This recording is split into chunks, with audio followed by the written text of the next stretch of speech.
প্রথমেই আমাদের মাননীয় মুখ্যমন্ত্রী মমতা বন্দ্যোপাধ্যায়কে পুরো বাংলার সমস্ত জনগণ যারা আজকে ঘরের জন্য টাকা পেলেন তাদের দিক থেকে আমরা যারা জনপ্রতিনিধিরা রয়েছি কৃতজ্ঞতা প্রকাশ করছি, ধন্যবাদ জানাচ্ছি।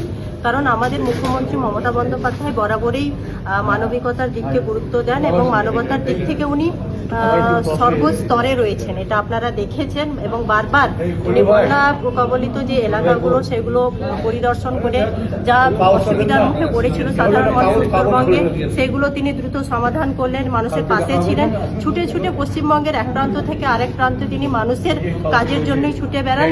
এইরকম অমানবিক মুখ্যমন্ত্রীর কাছে আমরা সত্যি কৃতজ্ঞ এবং আমরাও চাই, বাংলাবাসী চাই যে যারা বাংলার সাধারণ মানুষ তারা চায় যে তিনাকেও যাতে আমরা আগামী দিনের 26-এর নির্বাচনে উপহার তুলে দিতে পারি আমাদের পশ্চিমবঙ্গ রাজ্য।